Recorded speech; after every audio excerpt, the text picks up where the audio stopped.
The following show is not intended for children under the age of 17. There will be foul language and adult content. Viewer discretion is advised. When I'm in my zone, I feel like I'm alone. I feel like I'm unknown to the world that's full of clones. My originality's focused on principalities broken. I'm loaning my heart and soul to the game that's scared to pay it back. And failure is a motherfucker. The strength to go on and believing in another sucker who don't see the vision in you. So you gotta work harder times two. Gotta make it do what it do. With the limited sources you have, your dream is still a fine motivation in you and inspire the world to do what you can. If you love it, then fuck it, get through it. Yeah. Mumble mentality activated. I waited for so long. Get burdens I've outweighed. When you see me in my zone. Yeah. What is the deal, ladies and gentlemen? Man, we survived snow in Texas. Man, what did they call it? Snowmageddon? Is that what they tried to call it? Snowmageddon. I mean, it's Texas. We gotta over exaggerate. Well, I mean, your side got it way worse than ours did. We got a good amount. I think Baytown got like bad. 5. Baytown got 5.5 inches. So yeah, Dayton got it bad. 5.5 inches is a lot when you really think about it. It's a lot when you don't get snow. Yeah, hell, anything above an inch is too much when you don't. I see what.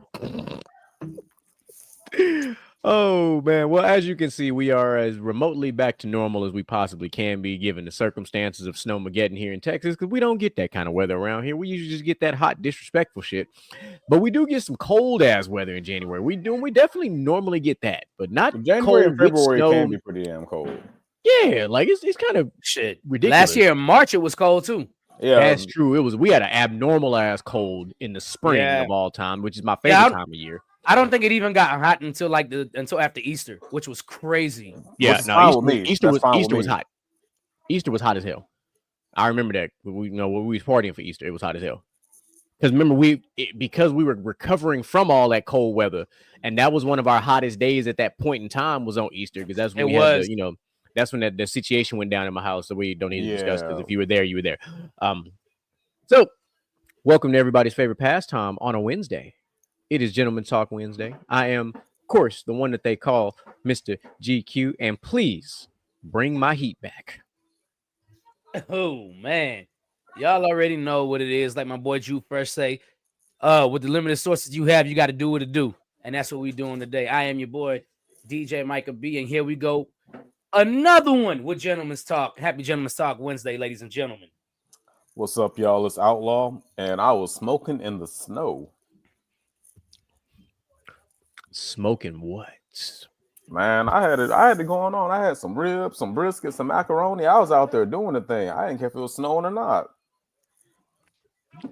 I was out here doing the most Texas thing on the planet. See, my basic ass. I mean, I just did me some Chex Mix. Hey, everything else I did the Instant Pot and the Y'all ever heard of an electric pot before? Electric pot. So you plug it up. So check this out. You might, after I'm done describing the Outlaw, so you plug it up and it gets hot. And what happens is, like, a lot of truckers use, a lot of campers use it, but it can be used for a hot pot and all that type of shit like that. So I use that to make my breakfast. I made some chorizo and eggs up in that thing. Shit came out sensational. And then I used, because I was trying to, so what I did, I don't know how you guys prepared your houses, but the day before we was supposed to get that bad weather, I had already cut my water off. Went through all the preparation steps, let the drains, do all the things, filled up the bathtub. Like, I was already in survival mode. So I was like, luckily beforehand, before my wife had to go do her life-saving hero thing at her job, we got the plastic plates and the bowls, the usual survivor tools, if you will. So I used the Instant Pot and that electric pot to do the vast majority of my cooking, because I ain't want to get, obviously a sink full of dishes when I ain't got no water.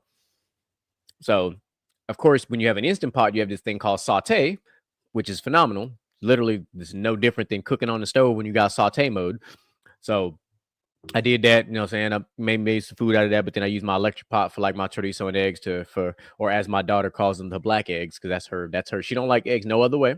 If you serve her yellow eggs, she will tell you about yourself and say, no, I want black eggs. These eggs are yellow.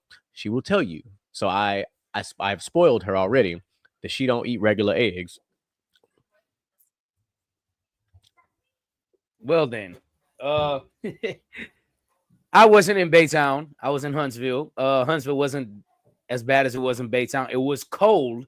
It was definitely colder than Baytown, but Huntsville maybe got an inch and a half of snow, pretty much because it was too cold for it to snow. I didn't know that was a thing. Like it could be too cold to snow. Yeah, because what'll happen is before the water hits the ground, it'll actually freeze. It won't go to snow. It'll actually freeze before it hit the ground. Because whenever Monday night in Huntsville, it was 16 degrees. Oh yeah. Shit. So that happened here on that Monday or Tuesday. It froze before it hit the ground. Like I went outside and I heard it, and it just sounded like crystallization is what it sounded like. Yeah, you can hear it. I heard it, and there was nothing. Like no rain. Like it was too cold. Like literally, it was too cold. Because I think at that time it was already 30 or 31. One of them. Feels like 21 type shit. The thing with snow is it's so weird because it can't be too humid, because if it's too humid, the snow won't form because it's literally a lot of water in the air. And if it's too cold, it crystallizes while it's falling. It has to be this perfect storm of rain and temperature with no humidity. Like it has to be like a dry cold plus somewhere between like 30 and 32. Once you get into like 29, 28, 27, it normally it won't snow. Unless you have enough humidity to make sure it still turns into snow. It's weird. I didn't know there was a whole science behind it. Let me find out DJ Michael B might be a meteorologist in his past life. I've studied weather since I was a kid, bro. I love weather. DJ Michael B bringing you your nightly I do gotta say, weather like, report. Yesterday was like one of the happiest days in a long time. Like I feel like everybody had a blast yesterday. Like I didn't. It was too damn cold. Oh wow. Oh no, we had a good time. We was outside. We built our I'm first, Caribbean, bro. That shouldn't even snowman. surprise you. You right. Like what I will say though is virtually it was dope because I seen people building all these snowmans and stuff. And we did have enough snow at one point to build a snowman. And my girlfriend was like, why don't you go outside and build a snowman? Why don't you kiss my ass? Because you know I ain't going outside in this cold weather. And both of y'all know me very well to know, especially GQ. GQ know my motto. If it's snow there, I don't go there. Wow. Hell no. Do you want to build a snowman? Hell no. I mean, maybe for cats who got kids, you know, like it was a magical experience because like I would have never thought my whole neighborhood would be covered in snow. That was some wild shit to see. It was nice to view it from inside the house. The whole neighborhood was outside. People was surprisingly bundled up, which I'm like, I didn't know some of y'all own this type of stuff, but there was but the crazy thing, I don't know if this happened in your neighborhood, Outlaw, but it happened in mine. The golf carts was out. And I'm like, who the fuck drives a golf cart? Yeah, we had golf carts out too. Like, who has golf carts? Like, that's actually like now I did see the four-wheelers. Four-wheelers make sense. Golf carts do not. Golf carts got too small of tires. Golf carts are stupid. You catch one little spot of dark slushy ice and it's a wrap. And now if you have a side-by-side, that might work and that'll be okay. Nah, this was a regular basic ass club car golf just cart. Regular golf with cart. With a clear windows and doors. I didn't even know they made those types of attachments for golf carts, but apparently they do. But it was basically a golf cart covered in plastic, which can't be warm. They can't be warm, like because it was the wind made it worse. Oh, it was absolutely freezing out, man. I had to wear layers. What's up, Jess? Speaking of, look, she got some weather up there. I know too. she got some snow. She got some weather up there where she was at because Dallas got it bad. We left. Hey, bro, we left at 1:00 on Sunday and got to Huntsville a little bit after 4 because we stopped to get gas and stuff. And then my homeboy called me about 5 and was like, "Yo, you made it back from Dallas?" I was like, "Yeah, we've been back in Huntsville for about an hour." He was like, "Bruh, get on the news and look how bad it's coming down in Dallas." And I looked and I was like, God damn, we left right on time because we wanted to make sure to leave in the hottest part of the day because Dallas was already freezing. Oh, damn. When we were leaving Dallas and all those cities in between, we passed up like 4 or 5 different trucks pouring salt on the roads. Yeah. For the freeze. That shit was wild. Like Houston got it bad. Hell, Beaumont got it bad. Beaumont normally got it gets it bad. Liberty and the Liberty Anahuac area is still, the schools are still closed tomorrow because they still have snow. My mom, like my Dayton, daughter mom's not going too back close tomorrow. Dayton got like 6+ inches of snow. Like Dayton got it really bad. Bro, imagine my surprise when I come home today. Right, I came home today around 1 o'clock. 1 o'clock to my house, and my house outside of it still had 5.5 inches of snow on the ground. At Most 1 o'clock. Most of my snow is gone. Mostly it was melting off the roof. I didn't have a lot on the roof, but I had enough to where it looked like it was raining outside, but it was just snow coming off my roof. Thank goodness I have I don't have a cover like a over a full on cover for my from a Blackstone. So my Blackstone had like a pound of ice and snow on top of it. Now my smoker, absolutely I have a cover for it. A nice, very nice, expensive cover for that. Yeah, I didn't want to fuck up. You don't fuck that. Well, because I don't have a regular smoker. I got a pellet grill that you plug in. Right. It's electric. I ain't want to take no chances. But like that's why I say you don't fuck that up. No. And then like my charbroil, you know what I'm saying? My other propane grill was fine. I had my 3 propane tanks ready, had the generator ready. Like I was ready in case the power went out. No, I went outside, I powered up the generator a couple times, make sure it was ready to go, plugged up some shit, kind of testing this whole wattage thing, just trying to see, I'm learning. There's a whole science involved in running a generator too, for those who aren't aware. It's all gone from around my area in Acres Home. Fofo. Okay. That's what's up. I'm glad Acres Home is back to semi-normal. I mean, it's still a little slick out there, but it looks like for the most part, by Friday, we shouldn't have basically any trace of this shit. Now, however, we do got rain coming from Sunday all the way to next Thursday, though. Yeah. Like, we supposed to have a thunderstorm on Sunday for like a 70% chance type shit. So, and it followed up with a cold front. So it's still going to be kind of cold. So just be ready for that. That's okay, though, because, Friday is supposed to get up to like the high is supposed to be like 59 or 60. So any snow and water levels should be gone. Then Saturday gets up. I think the high is 64. I think. It's like 59, 64. Like that's the low and the high, which is insane.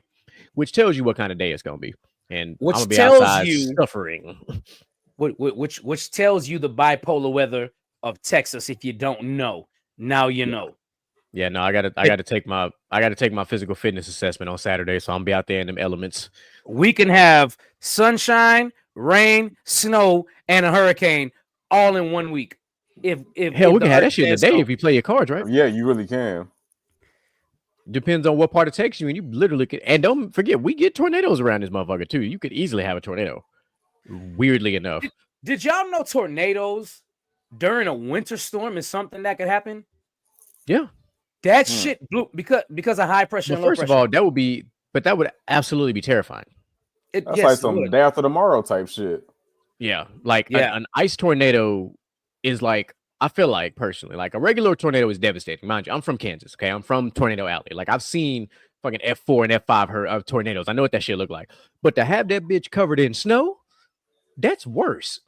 Yeah, because now it's cold. You're from Kansas. Like you probably seen hella snow before. Man, what? Yeah, that's why I said I had a great nostalgia feeling. But like, and here's when I opened up my back door is when this because I had snow that was like probably about yay high to my door. I remember being a kid in Kansas and being frozen in your house, which is a thing, right? If you've never been frozen in your house, if you have anxiety, I hope that never happens to you. But being frozen in your house when there's either so much snow that you can't get out, or 2, is so cold with the snow and the mixture of everything that it literally freezes your windows and doors shut to where you cannot open them. So we've had that happen. We've had that happen on multiple occasions where like what my mom used to do is she would crack the windows. She would crack the windows and put kind of like how you do for a fire. She would crack it and put the towel so that if it did like that, we could at least open a window. Now, obviously, you can't do that with doors because the snow would have just knocked that door smooth open, and then we had a living room full of slushy water. But I remember being a kid one time, and when we were able to open the door one time, that mind you, at this time I was like, I don't know, 4'6", and the snow was as tall as me that was blocking my door. Like, yeah, I've seen walls of snow where like you see the videos where the dog will jump in the snow and like they disappear. I've seen that in Kansas on the regular, where we used to be able to like basically burrow type shit. Like that is a real thing, like to get that much snow. Like, because when it like that flurry that we got, was it Tuesday? Mm-hmm. Imagine that for like 5, 6, or 7 hours. That's what it's like That's what it's like when it snows in like Kansas or Nebraska, North Dakota, and all, and Minnesota, Chicago, all them areas like that. Here's my question for you: when it melts away now, and it turns to water, how does that work for the rest of the time? The North has really, really good sewage and draining systems. Okay. You got to remember this. You got to remember this too. It's a very important thing about being up north. We have basements. So you have to have a sophisticated drainage system because you have basements.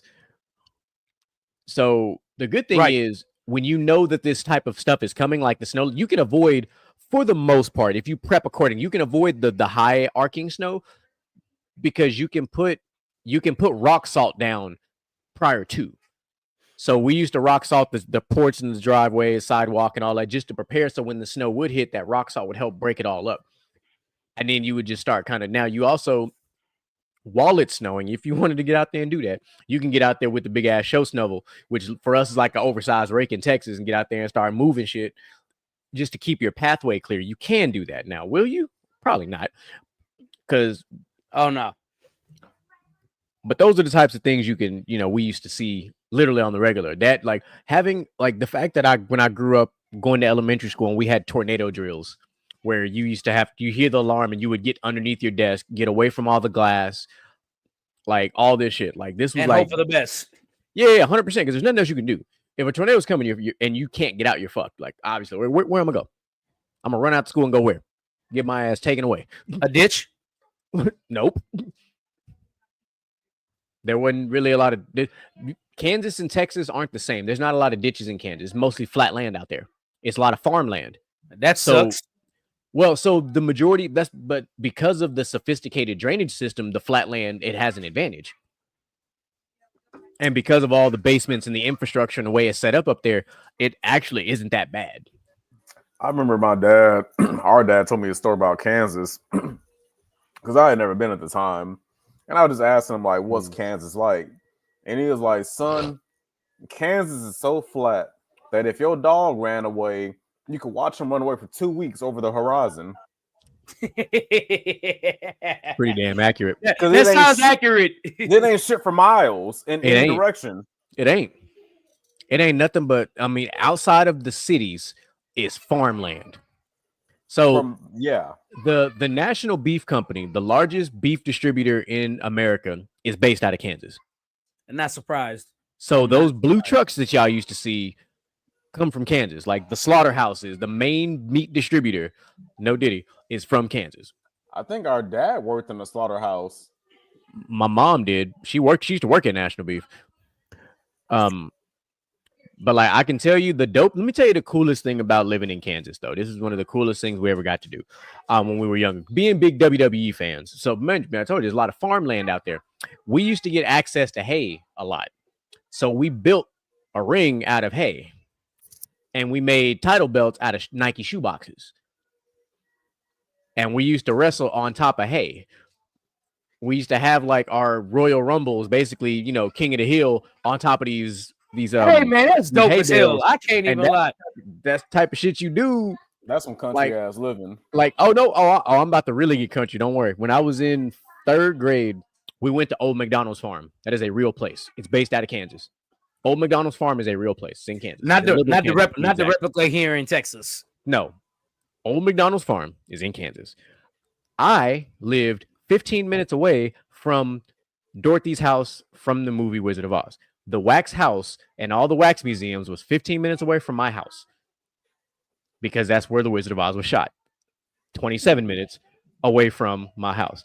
Like that's pretty dope. That's the relevance of Kansas. Like that's pretty much it. Like, and people for people who don't understand like how I became like a Patriots fan and a Miami Heat fans, like I don't have no professional sports team. My professional team growing up was the Kansas Jayhawks. That's all we cared about. We didn't give a fuck, but we ain't talk about nobody else in Kansas. Not the purple team, not the yellow and black team. Nobody else mattered. Man, stay your Michigan State ass. I don't know. That Kansas really ain't got shit going on besides what all my brothers said. And damn good wrestling. Mr. Jant, welcome, sir. You haven't said a single word. He just tried. He that kid that pulled up late to class and sat in the back and hoped the teacher didn't see him. I'm tired, boss. Go ahead and introduce yourself. You missed the introduction. Go ahead and introduce yourself. What's going on? Once again, man, and send their ass back to school. This man tired of these kids. Yeah. No, for real, not. Hey, listen, you must Jess, be more tired of them kids. Do. Hey, you must be more tired of them kids than Samuel Jackson was of them damn snakes on the plane. I'm tired of these motherfucking kids. It is what only like I'm not gonna lie. I'm happy that for these days that I was here, that my daughter slept a lot because I was able to get some stuff done. And then soon as she woke up, we're going outside. We was playing in the snow. We was doing all the things, like all the things. So while we were snowed in, well, y'all was snowed in. I was frozen in. How about that? I snowed. All right, Elsa. I started going through some older stuff on Disney Plus because I don't have Disney Plus, but my girlfriend does. And as y'all know, I came across this good old question. I haven't seen the sheet in a while. That I posted in the group. And I thought this was a very, very good question because I am a big fan of the Proud Family, and I'm also a big fan of the Steve Harvey Show. And I just so happened to watch the episode with Bobby's music video at the end of the Proud Family, and I just so happened to watch the episode of the Steve Harvey Show whenever they did their song. So, fellas, we can break this down however we want it. But I proposed the duel of Dysfunctional by Bobby Proud to the High Tops. Break Me Off a Piece of That Funk. Oh, no, I'm sorry. When the funk hits the fan, I didn't do Break Me Off a Piece of That Funk because I couldn't find a good enough. Yeah, because if you just said Break Me Off a Piece of That Funk, I probably would have took Break Me Off a Piece. I ain't gonna lie to you. That was a fire-ass song. So, well, yeah, because I said the same thing. So let's discuss this. You got Dysfunctional or When the Funk Hits the Fan? Hey, I'm gonna say what I said as an adult. Dysfunctional. It's Bobby Bobby Proud. I'm sorry, excuse me. Bobby Proud. Don't worry, I said Bobby Proud too. Don't worry. Listen, Dysfunctional is where it's at, man. Like Dysfunctional is it. You'll catch me hitting my random ass Bobby Proud impressions all the time. I just been like, ow. Be good, y'all. Hey. God. I don't care how broke Bobby was. Bobby had a freaking hit. Hey, Sugar Mama loved him. That's how he met him. That's all that mattered. He was her favorite.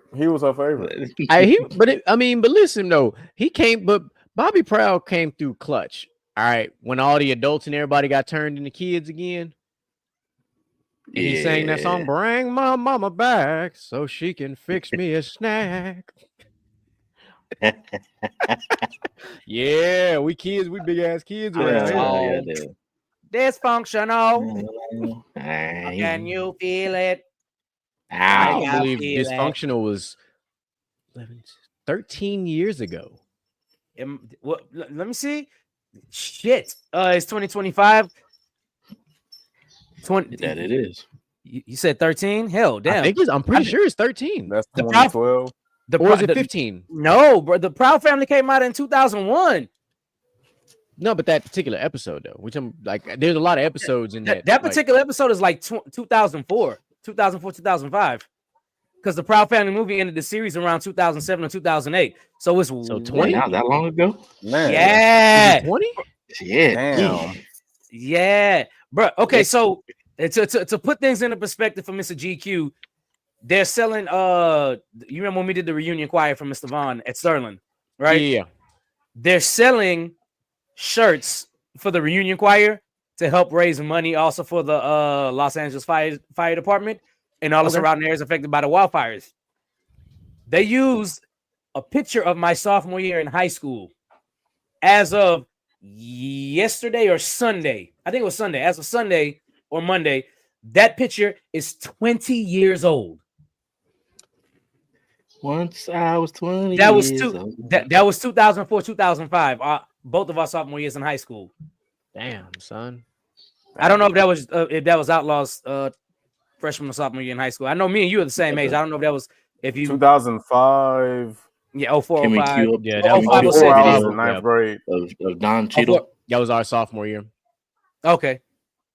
Can we kill the video of Don Cheadle saying damn?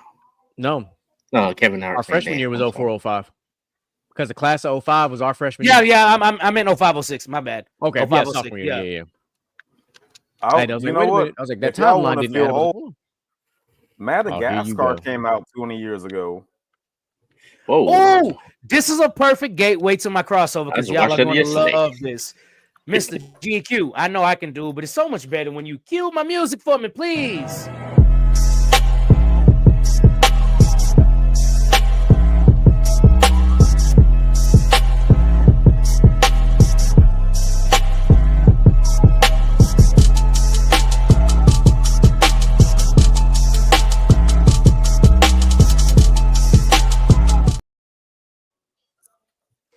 You know, there's one thing I absolutely do love is when I'm dancing in the background, nobody can see me but GQ. He probably be over there laughing at my ass. I'll be back here doing the most craziest shit when them beats come on. Hey, the shit y'all be doing backstage sometimes, I just be like, I wish I could.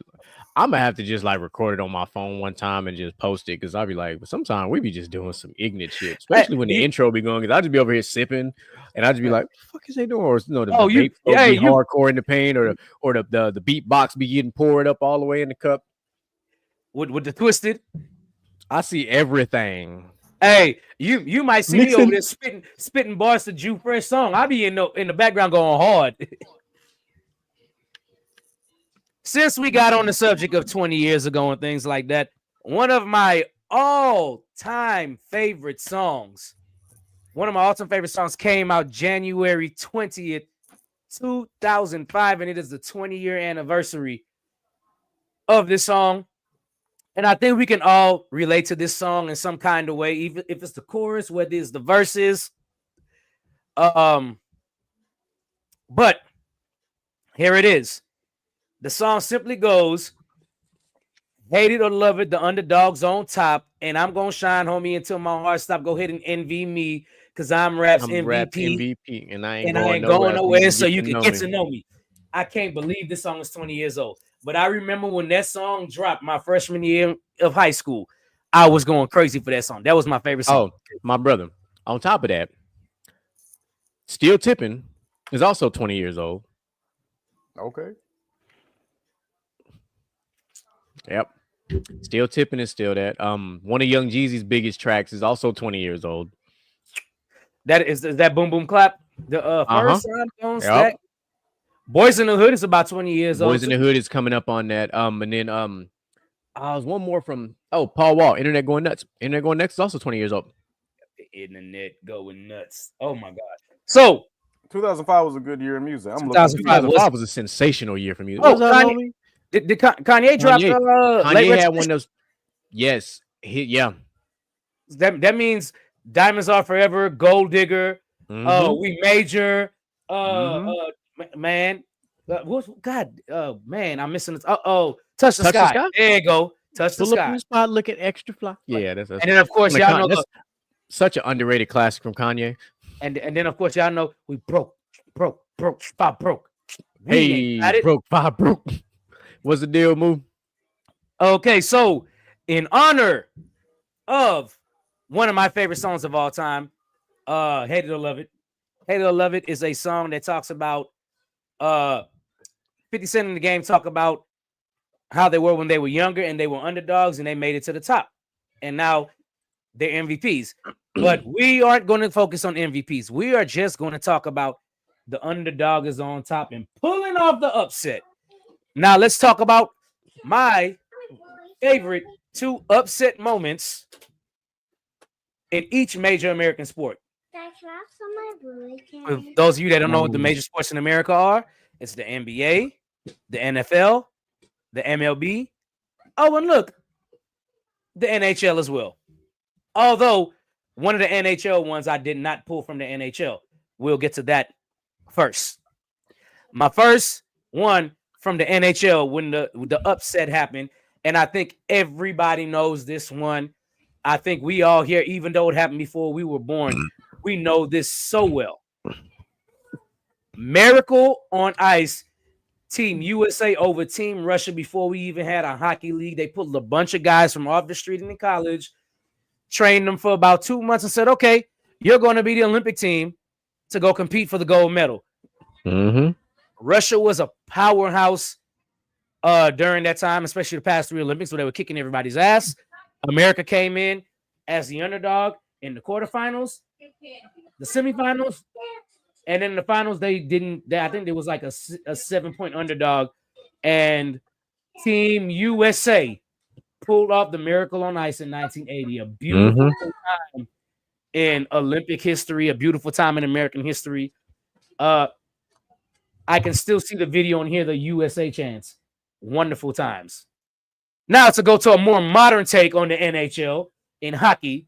Here we go. I think if you keep up with hockey, I don't know if Mr. Gent does. I know Mr. GQ kind of keeps up with hockey a little bit, not too much. But instead of picking a game, I picked the whole season, and I went with the Vegas Golden Knights' first season in the NHL. Real season was fire. Brent, this is the reason why I'm a Golden Knights fan. Number one, we don't have the Arrows in Houston no more, and they weren't part of the NHL. But the Vegas Golden Knights' first season as an expansion team, they went all the way to the finals, the Stanley Cup Finals, their very first season. Never has it happened before to an expansion team, which is one of the craziest things that has ever happened in sports. They didn't win, but they did win their conference, and we celebrate that still to this day. Now, let's go to the MLB.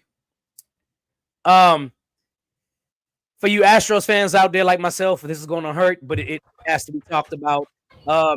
TQ absolutely rejoiced because he's a Red Sox fan. He came back 3-1 on the Red Sox to go to the finals in the MLB, which is good Lord, the World Series. The World Series. And in 2019, the Astros being the favorite, the Astros having the powerhouse offense. Percentage-wise, they were up almost 15%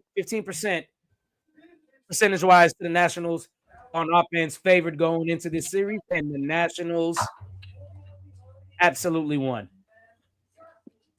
And sent me home crying because I thought we were about to win a second championship. I mean, you still won one not too long after that, but doesn't matter. I know. Doesn't matter. The Astros are heavily favored in that series, and they shouldn't have lost. Does it matter? Because when y'all won the one after that, I mean, y'all did beat Boston and the Yankees in route, which is actually kind of epic to beat.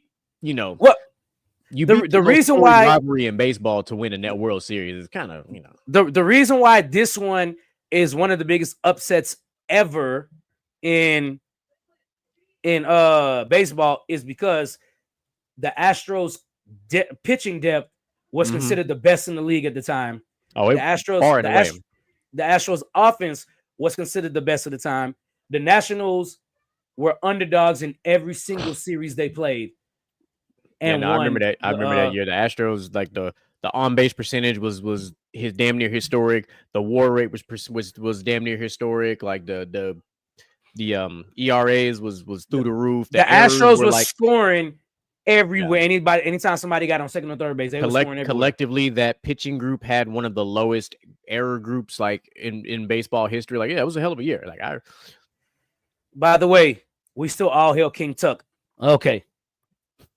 Moving on to the next baseball. This one I absolutely rejoiced in 2023 in the NLDS. The Diamondbacks beating the Dodgers was absolutely amazing. The Diamondbacks beating the Dodgers, which was another historic upset. Diamondbacks weren't favored in any series they played. Nope. And then beat the best team in baseball by far. By far, the Dodgers would. Y'all know how LA work. They got the most money out of any market. And baseball has no salary cap. Yeah. And then look what happened. The better team, I think the team that played better actually won. The team that played collectively better won. I'm saying the following season, like when the Dodgers came back and said, "Fuck all that, watch this." Shohei, what's the deal? Yeah, well, it is. Shohei said, "Hey," and then that's what happened. It is what it is. Then then they added another pitcher this offseason, and they literally have one of the greatest pitching lineups ever assembled. just to lose. Okay, because it's gonna happen again. I do believe that. Switching to basketball. This is a story that a lot of people don't know because a lot of people think from our age group that Hakeem Olajuwon is undefeated in the finals, which is absolutely not true. Mm-mm. And in 1986, Magic Johnson, Kareem Abdul-Jabbar, James Worthy, Michael Cooper, Byron Scott, that team, the Showtime Lakers team, lost to a Hakeem and Ralph Sampson led Rockets on a late throw-in and a tip back from Ralph Sampson that went in at the buzzer, and the Rockets defeated the Lakers in Game 6 to go to the NBA Finals, which they went on to lose. But Hakeem in that series was an absolute monster. He averaged close to a triple-double. He had a double-double every game. I'm talking about 28, 16, 8 blocks in the closeout game. Ralph Sampson put up 25, 13, and 10 or something like that. Ridiculous numbers. Rockets back when you could use the tip back as an actual play. Right. So the Rockets did the impossible and beat the Showtime Lakers in 86. Eventually they went on to lose to Larry Bird and the Celtics in I think 5 or 6. But nonetheless, yeah, it was in 5. But nonetheless, an unbelievable Western Conference Finals. And yes, I've actually watched that series to see the battles. And Hakeem was absolutely far and away, as a second-year player, the best player in that series. So put some respect on his name for all y'all out there. Now, number 5, and I think y'all are going to love this one because I think we all lived through this and we all remember this. The 06-07 We Believe Warriors. Yo, Baron Davis and company. Baron Davis, Matt Barnes, Steven Jackson, Michael Petrus, Andres Biedrins, Monte Ellis as the 6th man, Jason Richardson. A team that had no business in the playoffs. They had a losing season for the first couple of months of the season. Then Matt Barnes was riding the bench in Philly. Steven Jackson got traded for. Matt Barnes got traded for. Jackson came over from that's the time he came over from San Antonio, didn't he? Yeah. Okay. Wait, no. No. Indiana. No. Indiana. Yeah, he wasn't in San Antonio yet. San Antonio was his last stop. My bad. No, San Antonio was his first stop too, because he won a championship. Oh, it was his first with San Antonio. You're right. It was. Yep. So that team, a bunch of really, really good players, knocked off the number 1 Dallas Mavericks. Monte Ellis, a guy a lot of people wanted to just write off. Baron Davis, one of the better defending guards in the NBA, just so happened to play on not a very good team at the time. One of the better point guards of the 2000s too, outside of AI. Like that was some of the best point guard. That was some of the best point guard play we had in the NBA was in the 2000s era. And I mean, like not what we see now. I'm talking about true point guards who had no problem getting like 10 to 12 points, 18 to 22 assists, might snatch in 2 or 3 rebounds, but then got like 4 or 5 steals, like true distributing point guards, which is like you know why a guy like Steve Nash gets disrespected, because he played the game as true as you could in an era where he was really on offense outmatched. He was on defensively he was a liability. Yeah, defensively he was a liability, but offensively the way he moved, but he was also not the most like skilled point guard we had. But if you had a guy like Steve Nash on your, like I'm saying, would you listen, think about all the point guards we had, right? Granted, we are talking about an MVP, which a lot of people were very upset about. A lot of people were upset about that, but I love Steve Nash. Like Steve Nash don't turn the ball over a lot. A lot of people thought Ricky Rubio was going to be the next him, and then we know what happened there. He was also the guy who mentored Goran Dragic, who we all know how that was literally your backup point guard was Goran Dragic. Like that's crazy to think about when you really go back and think. But then that Phoenix Suns team that should have won a title with all that talent. I think if they would have kept Joe Johnson, they would have probably won the title. I think so. Do. I think with that mix of Stoudemire and Sean Marion and all those guys. That team was so loaded too. Like, and the fact that they did Boris Diaw was on that team. They had Rajah Bell. Yeah, Rajah Bell, phenomenal from the corner 3. Like that team is the reason why you see teams jacking up threes now. Yeah. Well, there's that, but then it's also the Mike D'Antoni effect, which was pre-Doc Rivers. Outstanding regular seasons, terrible in postseason. or choking in the postseason. However you want to look at it. At least Doc got him one. Doc did. Hey, Doc, listen, Doc got him one, and his X factor. And he's been riding that one ever since. Hey, it's okay. Mike McCarthy rides that one too. I'm sorry, I had to do it. I'm throwing shots today. Sometimes you only win one, bro. Freaking Mike McCarthy. Oh my God. Okay, going on. Here we go. Starting off with the first NFL, and I'm sorry I had to do it to you, GQ. Please forgive me. This was probably the biggest upset I saw in probably in my lifetime in the NFL. You don't even know what I'm about to say, and you flicking me off. What do you think I'm about to say? It obviously involves the Patriots. What you think I'm about to say? It's a spectrum, which is the shitty part. It could either literally be the Atlanta Falcons Super Bowl, or it could be the Giants Super Bowl with the catch. Like that's like neither one of those. It's neither one of those. Is the Philly one? No. Okay, that'd have been my third choice. No. It's not the Rams, is it?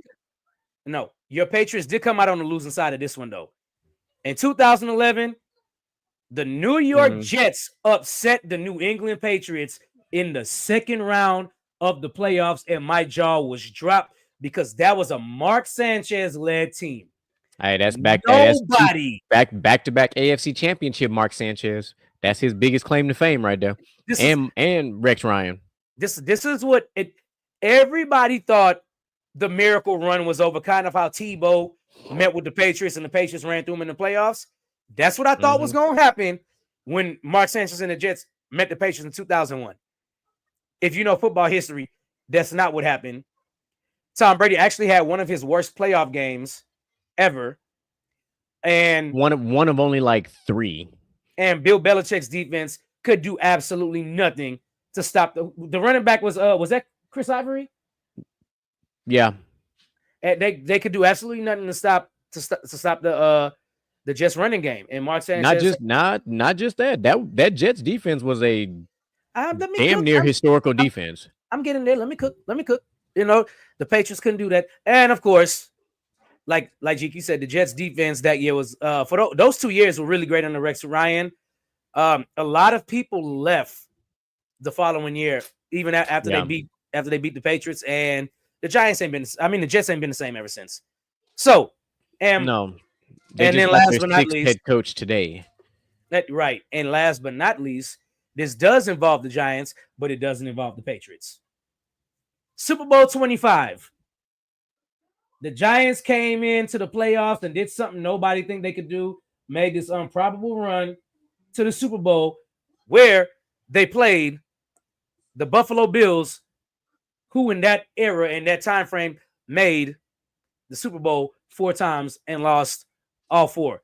And this was 1 of 4 when the Giants went in and beat the Bills with LT on that defense, wreaking havoc all over the field. And as y'all know, they go on to lose they lost to the Giants. They lost to the Cowboys. Who else they lose to in that time span? The Packers. I want to say Packers is one of the years. So that was a upset, miracle upset for my second favorite team in the NFL. And I think they lost to Washington in that time frame too. I think Washington was the first one. I think Washington was 90. Because Washington had that historic offensive line that they nicknamed like the Hogs. That's the one with was it Flutie at quarterback? I think so. It was either or because I don't think that was the Doug Williams Super Bowl. Oh yeah, yeah. It might have been Doug Williams. Yep, that's it. Yeah. No, it was the Doug Williams Super Bowl. Yeah, but yeah. Hate it or love it, the underdogs on top, and these are my favorite upsets. I mean, there's a lot of upsets to be talked about, like Michael Vick coming back on the Giants when he was on Philadelphia. Oh, that was one of the greatest comebacks of all time. Deshaun Jackson ran back the punt return for a touchdown and winning the game. After muffing the punt.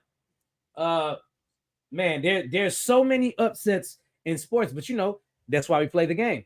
Just because you're favorite to win, don't mean you're gonna win. Russell Wilson's first playoff run, the probable comeback against Green Bay. where Aaron Rodgers' playoff woes started was at the hands of Russell Wilson. A lot of people don't realize that. But once Green Bay started losing on Russell Wilson's first run, Aaron Rodgers has been poo-poo. At that time, you know what their last playoff win was? Against the Cowboys, the no-catch game. There's a little football history for you, ladies and gentlemen. Another one that I'm a big fan of actually involves the NBA Finals, and it was when the Detroit Pistons beat the Lakers. Yeah, that's a big one because nobody except for Detroit fans saw that happening. Not the way it happened. Like it was a really good series. Yeah, it was a really on paper it shouldn't have ever happened, but it did because Detroit got hot at the right time, and the Lakers had been hot the whole time, and then they met in the finals, and Detroit cooled them off. They outplayed them. Which I can't sit there and confidently say I've ever seen a Kobe Bryant led team in the finals get outplayed until that happened.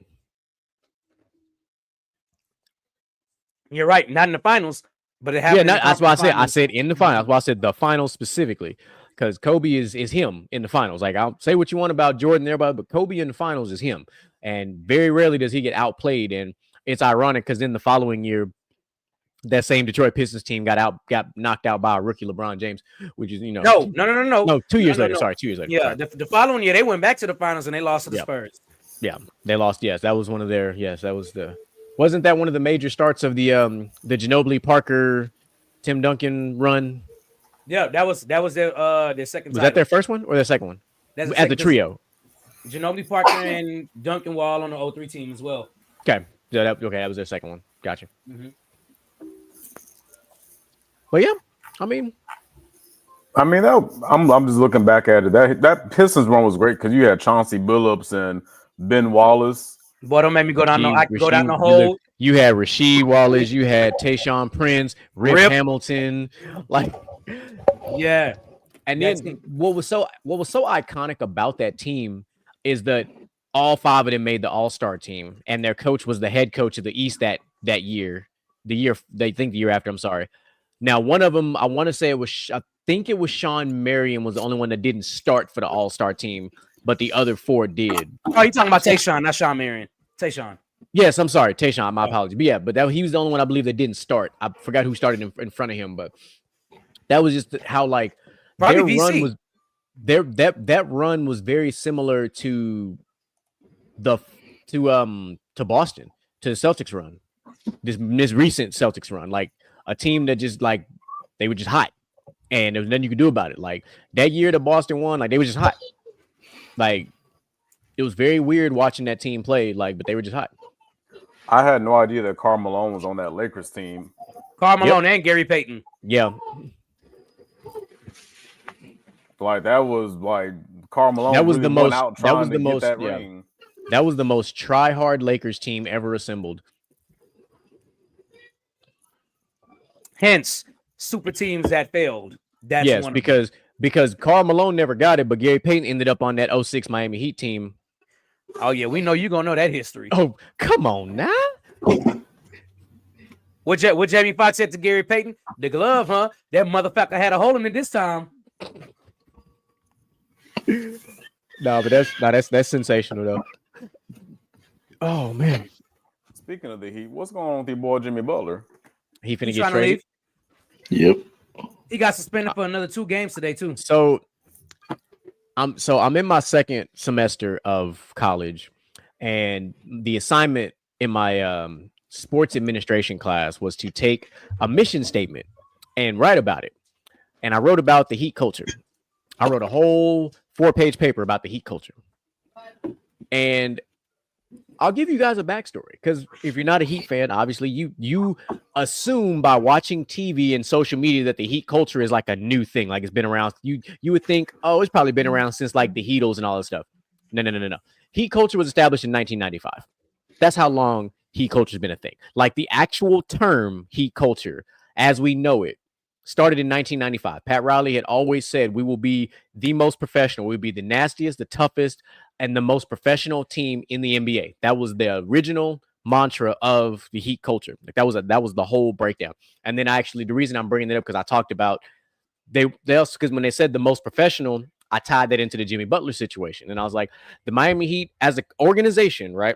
Most people don't realize this. As an organization, is one of the teams that, for the most part, is never in the major media about off the court issues. It's not common. It's not a thing. Jimmy Butler is one of the first. Now this is actually his second instance, because that whole rumor in the bubble with Rachel Nichols is another thing. But this specifically, that don't got nothing to do with Heat culture. They ain't got nothing to do with nobody. It does, because it's a distraction for the Heat, and Pat Riley don't like distractions. But that's what I'm getting at. Yeah, I get that, but that was just a rumor. Like that was a rumor that people started. So yeah, but it's still stuff but it's still stuff that Pat Riley doesn't like. But this, on the other hand, is because this involves one of their star players who was upset because he felt like the organization did not provide him with the necessary talent to win. He had already carried this Heat team to 2 finals. Obviously, the one in the bubble that they lost to the Lakers, where basically Jimmy played every single millisecond on the floor. And then the second one when they played against the Denver Nuggets, when they were far and away not going to be the better team in that series because Jokic was on a tear at that point in time. But I hated that run because that was the run where you thought we would win, because we beat the Celtics, because of who we beat on the way to the finals. We just so happened to have to run into the Denver Nuggets and Jokic at the time. And there was nothing we could do about it. That Michael Porter was unstoppable damn near. Jamal Murray was balling out of control. Jokic was just Jokic. Let's call it what it is. Jokic is Jokic. Like, people, even now, like, Jokic is having his best season of his career, and he's not being really talked about in the MVP conversation as much. He should be. And Luka's already ineligible for the MVP, by the way, because he missed too many games. I would also like to just say, had Goran Dragic never been hurt in the bubble, LeBron would be 1 championship ring less. And I'm telling you, Goran Dragic was going absolutely. I agree with that. But and then, like, you know, I was listening to what Jimmy said, and then I kind of went back and started just looking at the rosters, and I'm like, honestly, we could have won either of those finals. Like, we really could have. Like, because if you watch the history of the NBA, right? And Michael, you'll appreciate this because you study this game more than I do. But every X number of years, we get that team that, like, out of nowhere wins a title. Detroit, like the Toronto Raptors. When Dallas, like that one, Dallas, yeah, big time. Dallas was a big one at that time. Even when Milwaukee won theirs, it was like, oh shit, like Milwaukee won a title. Like, you know, like, and the Heat were right in that window where it's like one of those 2 one of those 2 title runs, we should have won one, but we didn't. It's just the way the whole situation broke down. Injuries derailed both of them, though. So injuries, 100%. I mean, yeah, because I mean, the reason I can't blame it on star power entirely, because the Heat were not outmatched in either final. Yes, in the bubble, you had to play against LeBron James and arrested Anthony Davis. I get that. But between Bam, who actually, for the most part, held his own against Anthony Davis, and Jimmy being Jimmy, like, nobody on the Lakers actually could stop him. Like, exhaustion stopped him. That's what stopped him. He was never in foul trouble. He didn't have a bad game in the finals. Exhaustion stopped him. Now, is there an argument that had they had a quote-unquote third star? Yeah, they kind of had one in a young Tyler Hero who didn't find his shot till 2 years ago. Bruh, Tyler Hero highly disappointed me in that. And final. not to mention Duncan Robinson dis-a-fucking-peared. So there's also and of course Dragic got hurt. Yeah, but the Duncan Robinson we've had the last 3 years, sorry.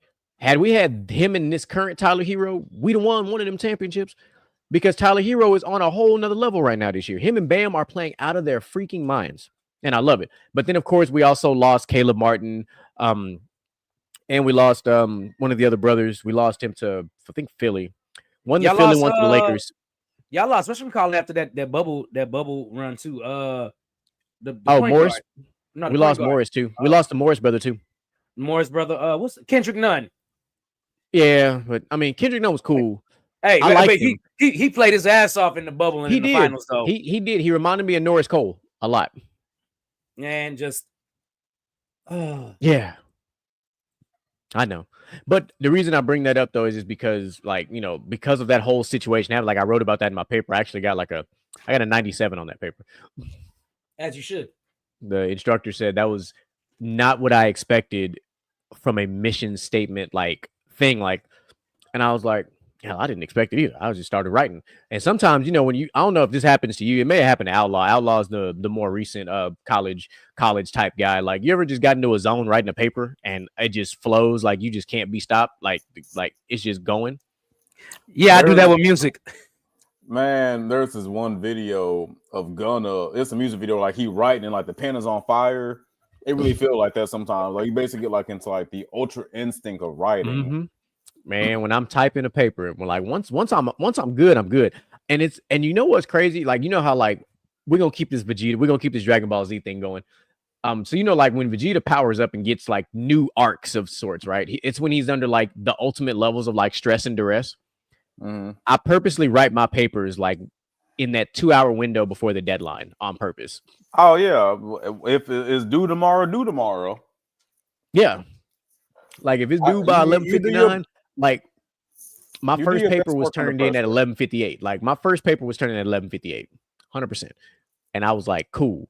Like sometimes I do like to ride that line. Like when I went to my recruiting school a couple years back, we had to do a presentation, an oral presentation, and it had to last 13 minutes. So I'm presenting this topic and we're going 12:58:59. Is when I said that was it. Like I ended it. I was like, they was like, yo, if you'd have said like 10 more, I was like, sometimes I just like that pressure sometimes. I have zero problem with pressure. Like if I will add pressure sometimes because I feel like weirdly enough, I feel like I perform better. Like pressure is just pressure to me. Like I feel like if I don't have to worry about anything, it doesn't feel the same. I feel like it's kind of like, to bring it on together full circle, it's like when you playing a game and you struggling against this motherfucking boss. It's when it's like you down to like your last couple of hit points, about like 2 more hits gonna kill you. You lock in and you fucking go no hit and fucking beat the boss. That's kind of how I feel sometimes. You and I have done that. We've had some Marvel Rivals runs where the other team got like 96% and we try to make that last push. When it's all on the line, it gets into overtime and we got to go get it. And who's on the objective? You and I are on the objective. We've done that on Battlefield. That's where we've done our most damage, is when we've had to make the last push on Battlefield. Like you and I collectively have toast some shit up. Yeah, like it's like that Jimmy Butler mentality when you turn up when it matters. Yeah. Well, hello. Yeah, right. I was like, somebody kid was that's what I forgot. Jen did say he trying to get him down. So I'm trying to. My man said he. My man hit us with a Michael Jackson. That man said he. She said hi. I'm back here knocked out already. She put herself to sleep. Oh. Why you look upset, man? It's time for you to go to sleep, pimp. He looked mad like somebody took his puppy or something. Who goddamn white baby is that? Stop that. You stop it. That just reminded me of that scene from Life. No, I'm the baby pappy. No, that one. I'm the pappy. That one right there is School Dance. Who goddamn white baby is that? Now that one might be mine, but just because you name him Darren, don't mean he belong to Darren. Let me explain something to you. I've been here 15 consecutive years. You know what consecutive means?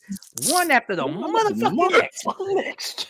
What the hell is wrong with that? So obviously, you've been having some conjugal visits. And why does that baby look like Officer Castro? Bitch, have you been fucking with the God? This will happen when we get to let's preface something real quick because we ain't really even say nothing. Like obviously the conversations that we're currently having do not match the title of the show. So yes, we were supposed to have an interview tonight. Obviously that did not happen. We'll reschedule and revisit that at another date and time.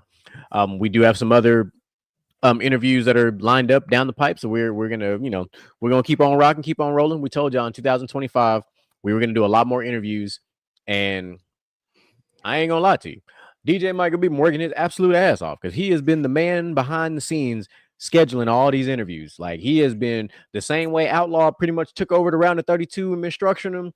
DJ Micah B said, fuck it, we're gonna get these interviews rocking and rolling. I'm just gonna keep saying it on this show until it happens again. But we 100% we have got to get Jew Fresh back on here again. That's all. If we can get Jew Fresh on a live on location, it'd be dope. I'd like to. Truth be told, right? A dream interview type episode is to get Jew Fresh and Bars on here at the same time. Because that's like a collab that needs to happen in the studio. Because I think the style of beats that Jew Fresh makes fits with the flow and style of Bars 100%. And I think they can make some serious magic together. I do too. I absolutely agree. I do too. So, yeah. By the way, again, I'm going to keep saying it until everybody goes and listens. Make sure you listen to Zero's new album. Jew Fresh does have a track that he produced. He sure does. New album. The name just slipped my mind because I heard it earlier today, and I can't think of the name of it right now. Yeah, but also the fact that Zero is dropping music because Swang Down is on my gym playlist. That is a fire ass song. That is such a fire ass song. Like that, like I don't care what nobody say, even if you're not from Texas, man. Like, I'm just gonna tell y'all this story about Zero real quick. This is why. Because Zero is one of those artists that I feel like once you've been exposed to him, you never are the same. And this is why I'm saying that. So back in 2008, when I left to go to basic training for the military and do all my training and stuff, here's how it goes. You get there, you get yelled at for a little bit, you get your bags, you go to your rooms, you get all your roommates, you get all that shit. As you go through, you start gravitating towards certain individual groups, right? Southern people typically band up with a lot of Southern folks, Northerners with Northerners, Midwesterners, and vice versa, all that shit. So in my room, you had Cali, Philly, Florida, Louisiana, Texas, all in the same room. That was what our room was like. That's a melting pot. Hey, it was phenomenal because the personalities in that motherfucker was ignorant.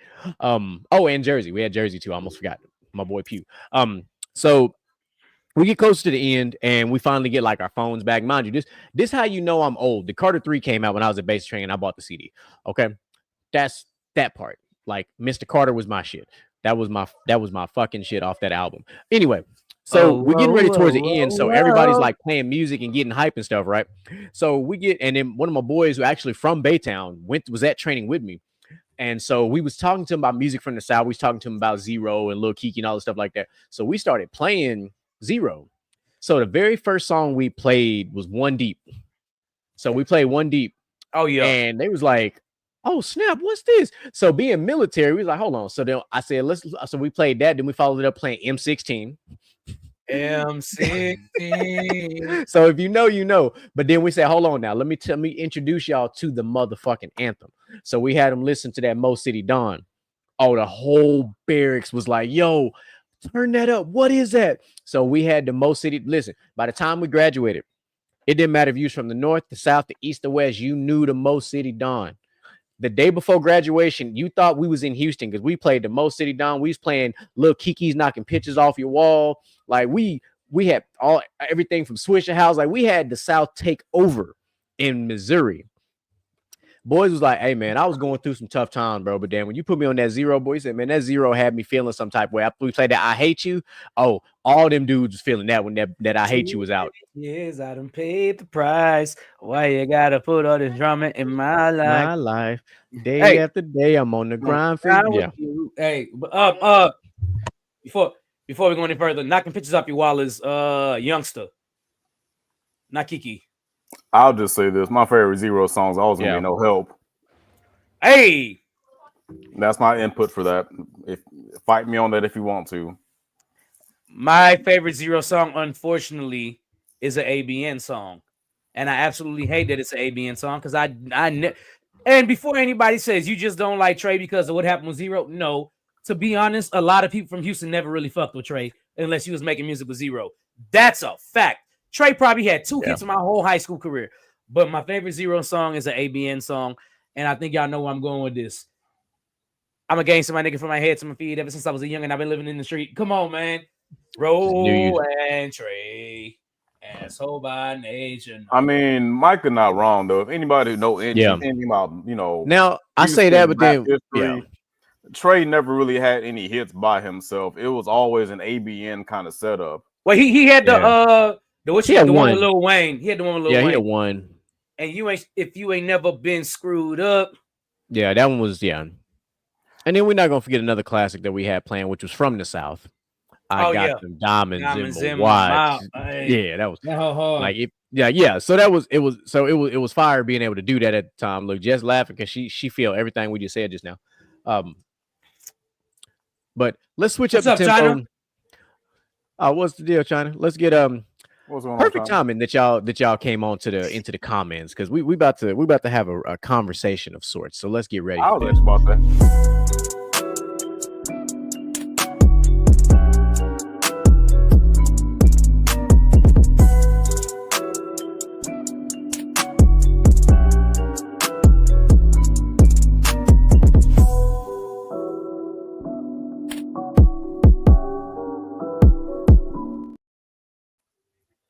So let's bring it to 2025. Let's bring it to the world of relationships, mostly more notably, let's talk about marriages for a minute. So the landscape of marriage has changed dramatically, really and truly since COVID. It really changed during COVID. Like it became a lot more like for the general, like not every marriage, obviously, but like there's been like a big giant percentage where it became more of a business relationship versus a marriage, a union, like it's supposed to be. Like what was trending a lot was like, like there was a war against prenups at one point. Like, people were saying, oh, prenups are this, that, and the third. And it's like, oh, so what you're saying is you want to take away the only safeguard that somebody has, whether it's male or female. And I'm speaking for both sides here.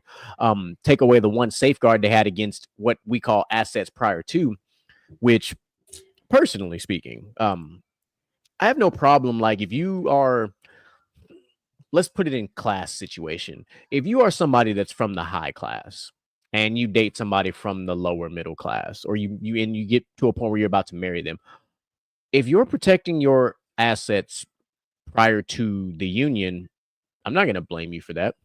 On the flip side, your earnings and the things that you acquire during the union, I also have no problem with that being subject to whatever division you're going to have if you guys end up being divorced. Because at that point, when you're in a union with somebody and you have assets that you're now growing even more, there's a lot of sacrifice going on both sides of that spectrum. There's especially now if there's property involved and there's kids involved and maybe even dogs, or cats or whatever the situation is, cars, all this shit. But there's a level of sacrifice from the spouse, whichever it is, the wife or the husband, whoever it is, that there is a value to that. There is a value to somebody who is there in the background, keeping the ship afloat, for lack of a better term. So I don't have a problem with when that type of stuff happens, that you decide to split assets or however you set that up. What I do have a problem with is when you go after the totality. And the totality is something that you shouldn't be able to go after, because going at and we know this because Young Jeezy was dealing with this, or now Jeezy, now I ain't calling him Young no more, it's just Jeezy in general. He was dealing with this. Him and his ex-wife, well, they're still married. Him and his wife, who are now going through a divorce. She's like a news anchor or something of the sort. She's on damn it, I forgot, on a talk show or something like that. The Real, Jenny Mai. Yeah. So they got together. He had her sign a prenup because even though she was on TV, just like he was a musician and now a businessman, he had a lot of money prior to them getting together, a lot of assets that he had prior to. Now, once they got together, had kids, more things started to accumulate, more business ventures, all the stuff like that. But whenever they decided whenever she initiated the divorce, she tried to get the prenup thrown out, saying that she was coerced and she was forced into signing it. All this stuff similar to what was going on with Dr. Dre's ex-wife as well. So there was like a massive attack on prenups for a while. But I'm bringing all this up because within the confines of marriage, DJ Micah B knows this rather well. Actually, Outlaw does too, because I've told you guys one of the most hated terms I've ever heard in my life, and it's still to this day the same, is happy wife, happy life. I absolutely am not a fan of that because it's one-sided. Because you don't get married for just one person. You get married for the union of two people. It's an agreement of sorts. Call it what you will. But it's not just about the one, it's about the two becoming one, and one side does not have or hold more value than the other. Even though there are people who want to argue the whole 50-50 and all this other stuff, I'm like, no, it's not even 50-50. It's really 100 and 100. If you're both putting in 100% of the effort into the union, everything's going to go great. But if one person is emotionally putting in more than the other, I stand corrected. You're right. I even got the story pulled up and I looked at it the wrong way. My bad. See, I can multitask sometimes. But so I'm gonna play this video, and then from there we're gonna have a discussion, and I want to get you guys' take on that. So y'all check this out. Happy wife, happy life. It sounds noble, but men, let's be real. This mantra was never about love. It became a strategy to avoid confrontation. Keep her happy, keep her quiet, and keep the peace. But peace built on silence isn't peace at all. It's avoidance. And you can only sweep so much under the rug before you trip over it. In my new book, The Man the Moment Demands, I expose why this misleading mantra fails both men and women. It puts the wife on a pedestal as the better half while reducing the husband to a servant. The honey-do list becomes his identity. Intimacy becomes his reward for his compliance, and the resentment builds in his heart as nothing ever seems to be good enough. Men, passive aggressively allowing your wife to always have her way doesn't create peace. It creates an illusion of it. And before you know it, your marriage is a mirage. That's why so many good men walk away from 20 or 30-year marriages they never felt truly a part of, only a provider for. It's time to reject the lie, happy wife, happy life, and embrace the truth. Happy spouses, happy houses. Shalom.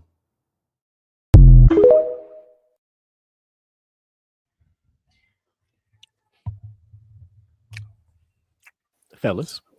All right, fuck it. I'll cook first. Go ahead. I know this shit about to get crazy. Go ahead.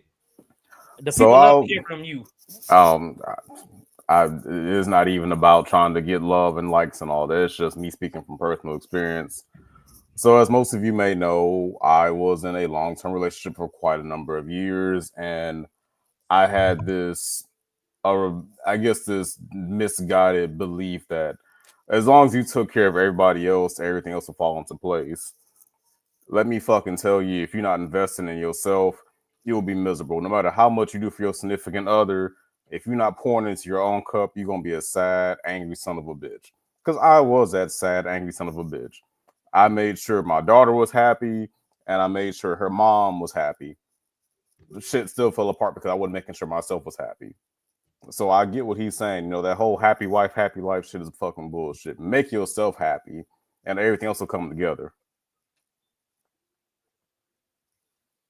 That's it?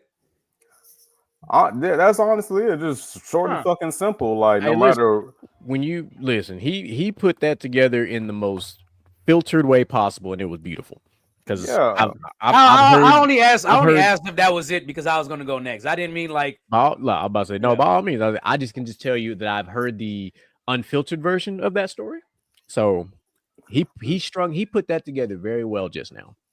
I didn't very really emotionally have a mature of you about it because, like, you got straight to the point. Yeah, well, an older dude told me that same shit that I just told y'all before I had a baby. My ex was pregnant, and I was over the moon to be a dad, and he was like, "Brother, if you don't do shit for yourself, you're gonna be fucking miserable. You think that taking care of your family, doing, Superman type shit for everybody else is gonna make you fulfilled and happy? It didn't. It fucking didn't." I don't regret what I did for my family, but I didn't do enough for me. And I told my brother the same thing. If you're not taking care of number one, who gonna take care of you?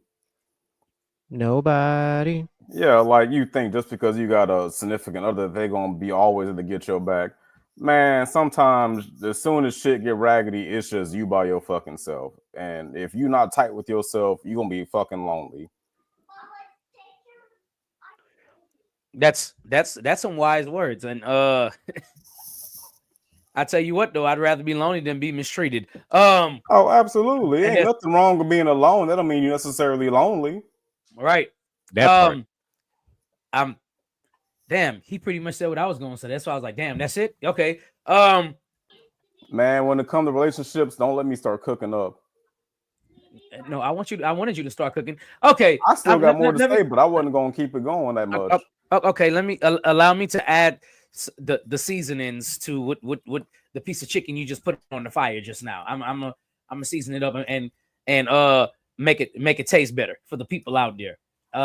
And I want women to eat this chicken. Let me tell y'all something. That happy wife, happy life is absolute bullshit. It always been. And one of the things I have always maintained is every week, GQ knows this. Mr. Gent, I guess he would know this. Outlaw probably doesn't know it as much. But here's one thing I will say. Every week, no matter which one of my friends it is, on a Sunday, when football is on, I'm going by one of my friends. I don't care what my significant other has to say at that point. None of that shit. I am always going to make time for my friends. And let me tell you why. My friends, I'm not saying that my girlfriend don't make me happy or anything like that. But I still have to do something to get out. Yes, absolutely. There was absolutely a study that said men are happier in their relationships with their significant other when they get to meet up with their friends once a week, whether it's at a bar, whether it's playing basketball, whether it's doing whatever, because that is therapy for us. Because we don't only just go to the bar. We don't only just go play basketball. We don't only just go to the barbershop. We meet up there, and maybe women can't relate to this. So when a bunch of women meet up, somebody is gossiping about somebody else, and y'all are living on that. No, we get together, we talk shit, we laugh, and have a good time. And have fun. Fellas. You know what? I'm going to catch your fucking alley and say something else about that, DJ Maccabee. You need time for yourself so that you can miss your partner. If your partner asks every fucking day, 24/7, day in and day out, you don't really appreciate them, because you really only appreciate them when you miss their absence. How can they be fucking absent if you're next to their fucking asses? You know, they on TikTok and you on fucking PlayStation. Go out, go hang out somewhere separately for a minute. Do something outside of each other. Oh, I'm happy you said that. And this is why I personally believe relationships don't last as much now.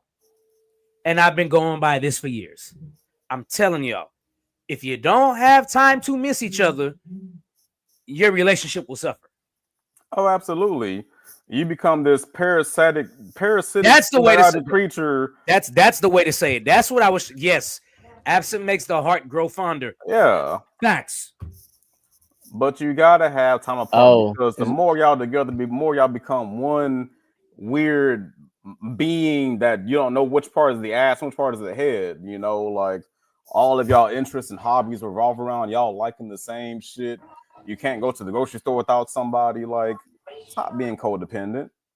Be your own individual. That's another thing hey, we spitting facts right now, Outlaw, because hey, that is the truth, the absolute truth.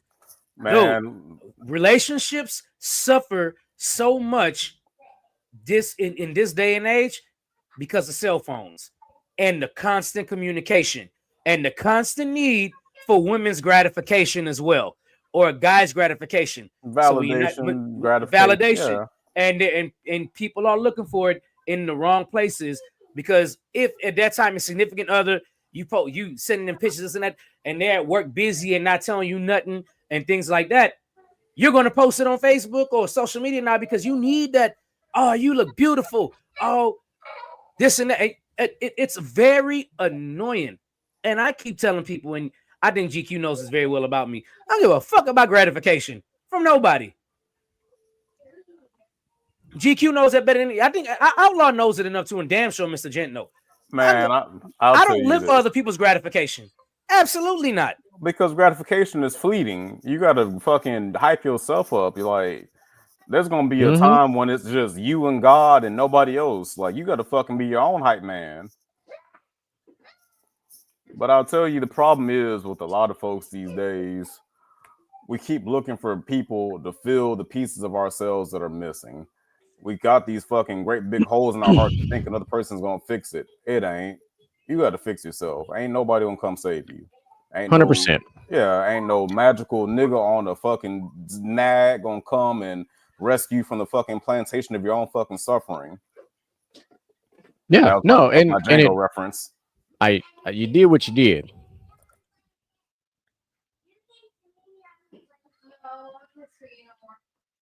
That part, just that part.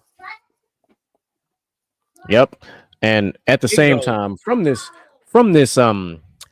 one of my favorite books, I tell you guys about my books, and I like to keep my books close by. And this book comes back to the 48 Laws of Power by Robert Greene. I'm gonna read this fantastic quote because it ties into what we're talking about. Any man who tries to be good all the time is bound to come to ruin. Among the great number who are not good. So, listen, you can't be like Outlaw and like DJ Micah B said, you cannot be Mr. Do-It-All. You just can't. What you must do is do what is necessary. Do what you need to do, but you cannot do it all. And that's okay. But at the same time, you also have to do exactly what Outlaw said. And just like what DJ Michael B said, you got to go do the other things. You and your spouse both, for that matter, not just you. Like, y'all have to do separate things. Because if you stuck on, I think my mom actually said this one time, which is probably funny as hell. Because, you know, my mom, you guys have heard my mom speak. She's very transparent and she's very unapologetic. And she told me this when I was in high school. She's worse than you and I put together. Oh, yeah. For shit, sure. I'm somehow more filtered than her, and I got training that should make it worse. But she told me this in high school when we fall into that puppy love game, right? And she was like, listen, if y'all stuck up under each other's asses all the time, y'all not going to last very long. And it literally ties into what Outlaw. You can't be with somebody 24/7, 365. Otherwise, you're going to get tired of them. Because in the simple thought of like, y'all, one person sleep funny, you're going to be like, this motherfucker. Like, just the littlest thing is going to add to your level of irritants. And it's not like anybody's fault. It's just what happens when you're around somebody all the time. You pick up on every little thing. And it can become a big thing, even though it should never become a big thing if you both do the same thing, which is utilize absence to continue the love, But you also have to, not only when you don't just make time for you, the individual, you have to do your best to also make time for each other. It is very difficult when you have kids. I'm telling you this, it's very difficult when you have kids. But if you can, right, find that time to make for each other. Like, because if you don't, it just, it starts to, I don't know, it starts to eat away at you, right? But that's when you have to have those conversations. You have to be like, okay, we got to figure this out. Let's do this. Okay, bet. The kids are gone for the day. I ain't really got to be at work today. You ain't really got to be. Okay, cool. Let's go to lunch, something. Or if it's like a weekend day, or it's a day like, you're like, you know what? I'm going to sleep a little bit longer just so that I can sleep next to you type of shit. Whatever it is you feel like you have to do to get that little bit of extra time, it goes a long way. Those are like some examples of like things that, I personally like. Look, sometimes I don't like sleeping late in the day. It's not my thing. I'm like anti-sleep late. It's like, I can't do it. But on days where like, because if you guys all know, like me and my wife's schedules are ridiculous. They're like this. This opposite. Is opposite for the most part. So there are days where I will stay in bed longer because I know she gets home at like 6:45 in the morning. I will stay in bed longer just to lay so we can lay next to each other so that I'm like, all right, cool. Because on a normal day, by the time you're up. we're up, we're rolling, getting ready to do the daycare drop-offs, going to the gym, going to work, the normal day-to-day type of shit. But like those are like, for me, those little things like that, just even if it's only for like an extra, 30 to 40 minutes, whatever, it's still better than not. Like, even if I know as soon as she get home and as soon as I hit at the pillow, she's finna be out, I'm like, you know what? It's fine. At least she's next to me. I see her. I feel her. All right, cool. I got my little feel of some love for the day. Now I'm off to, go do what I got to go get this bread. I think I have the perfect example for that, and it happened to happen over the weekend on my anniversary trip. So we drive in on Saturday evening. I think we got to Dallas around 10 or whatever. We go to dinner, and my girlfriend is a realtor, and she had a client in Dallas. We live, I live in Baytown. She lives in Huntsville, which is about an hour, 15-minute drive to see each other. But we go to Dallas. I changed the trip from Austin to Dallas so she can go do her realtor thing. So she wanted me to come with her to go do the realtor stuff, and she was like, "It's our anniversary weekend. I said, "Look, just go. Don't be distracted by nothing. This, and that." So she goes by herself. She drives to Waco, meets up with the person that wants to buy the house. Come back to Dallas to show the last house. She was gone, and when we got to that Saturday, she was gone from 1 till right at 7:00. Literally right at 7:00. Because I don't know if y'all know, Waco is like an hour and a half away from Dallas, which is still a shorter drive from Baytown to Waco. So she was about an hour and a half away. But I say all that to say this: that separate time alone allowed her to go do something that she loves and not have to worry about me being there and paying attention to me and making sure I'm comfortable. I was like, look, this is something you want to do. This is your dream. You want to do this. You want to sell this. You want to close this deal. Go by yourself. And she went by herself, and I just got to kick it by myself for a little bit while we're on vacation. Granted, when you're on vacation, everybody feels like you should be up under each other all the time. No. You still need to make time for yourself to enjoy your vacation.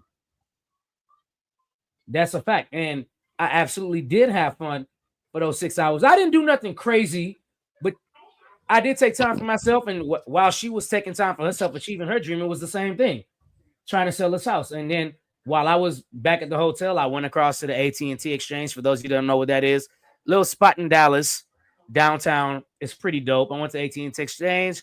I went to watch the football game. I went to the rodeo bar, Twisted Trumpo. Then she came back about 7. We went out to dinner. We had a good time at dinner. Then went back to the hotel, turned the TV on. We had bottles in the room. So you're saying you didn't turn the TV off? Sure. Sorry, that was a Kendrick reference. The fuck?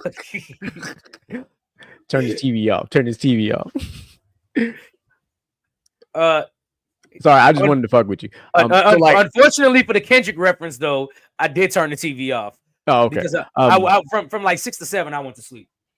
So, like, on vacation, I'm the opposite mindset. Like, for me on vacation, that is the exact reason why I'm on vacation, is because, one, I'm not working. We've already, we've saved up the money. We've set up this trip. We've done all the work has been done. So the vacation is that time where we actually have undisturbed time. Obviously the kids don't count because that's always disturbed time. But that's when, like, for me, like, some whiskey in that bottle. Well, I'll get there. But like the only time I'm on vacation, like, with the family that I take to myself is when everybody's still asleep, because I'll get up and go to the gym.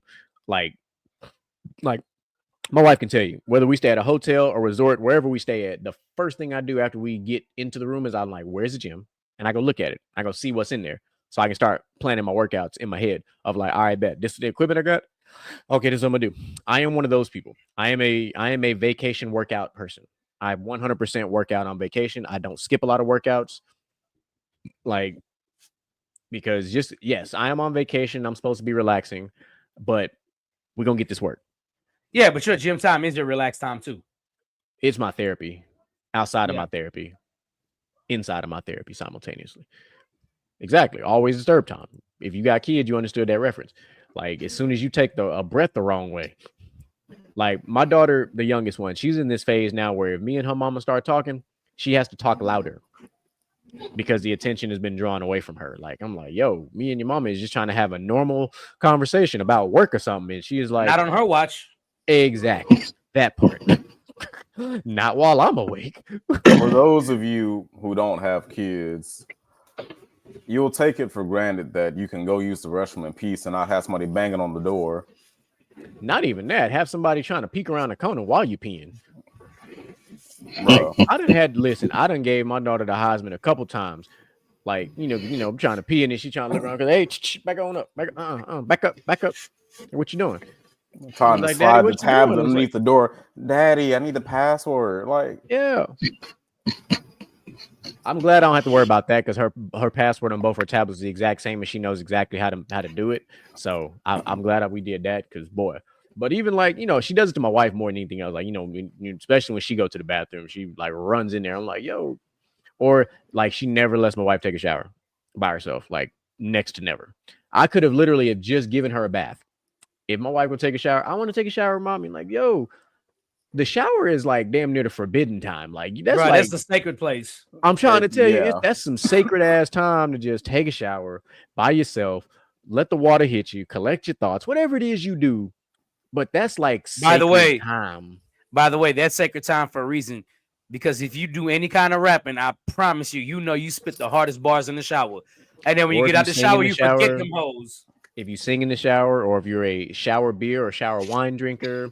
Man, shower beer is life. There is a shower beer holder. I've seen it. It is phenomenal looking. It looked like a soap holder. You just put your beer in there. I was like, yo, that's kind of fire.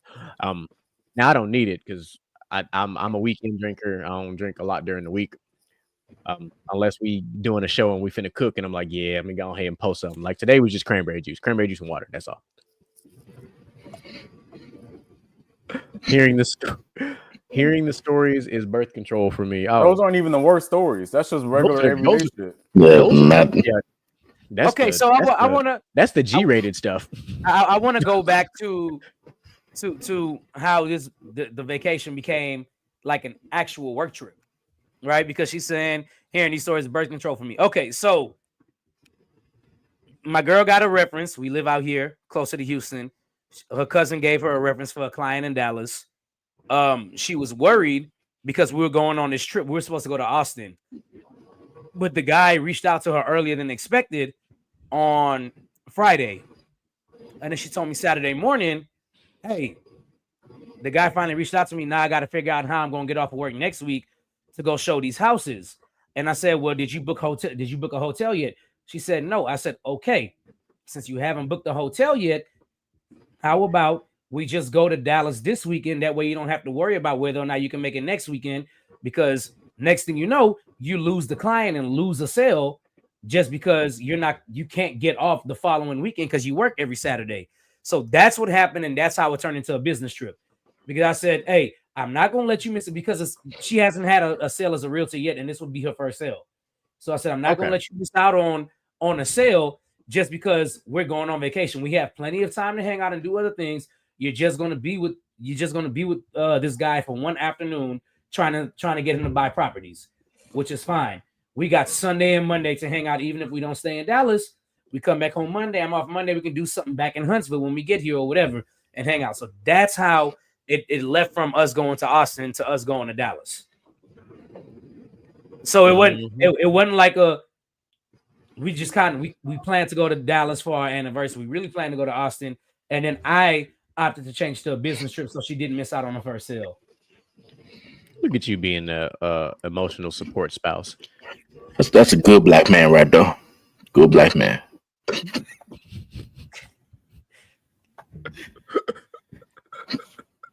I ain't said shit in a while, so I just had to pop in a bit. If I can reach through the screen and grab the skin off of your head because you ain't got no hair and pull that shit out the camera, I would. It literally just made me think about a really fucked up scene from a movie when Mr. Gent did that.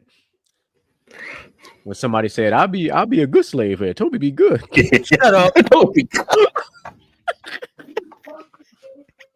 That's funny. I was like, wait. I was like, that's fucked up. But no, I'm out of pure sincerity. I do, like when I said him being an emotional support spouse, like I actually truly meant that, because I call myself an emotional support husband. That's what I do. You know, like if my wife wants to do something, wants to do a project or something, I'm just like, hey, what you want me to do? I'm just here to support. Like, I'm not gonna tell you no, as long as it don't get nobody killed. I ain't gonna tell you no. That's the only thing they got on me, man. I swear. They always. Oh, it ain't the only thing. It ain't the only thing. It's just the easiest thing, I guess. No. You know, I know much more. But the no hair thing is the easiest thing for me to make you not feel any kind of way. Because if it's me, you, and Mark, and we all together practicing, all holes up, you know there's no holds barred there. Y'all think it's bad on this show. Y'all should see us. And that's on church ground. Hey, great. Hey, now. Hold on. Wait a minute. Man, Mr. J, I'm just sitting over here thinking, brother, like, I hope your chain don't get caught in your fucking taco meat. Nah, I don't. This one don't get in my taco meat. It get in my beard though. It don't get in my taco meat. I'm sorry. He said taco meat. You just imagine rolling in bed one night, didn't Mug just pull some of your taco meat, like Steve Carell on 40-Year-Old Virgin when he got waxed? Oh, Kelly Clarkson. Sorry. Sorry. This is how I know it's time for us to get the hell up off here. Look.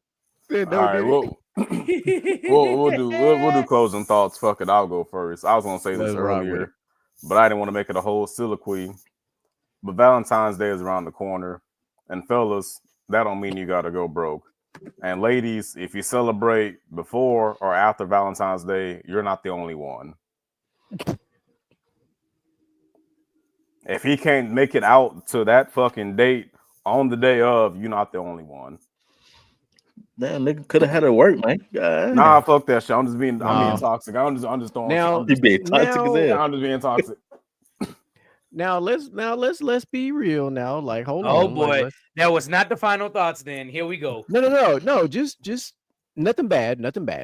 But Valentine's Day this year falls on a Friday.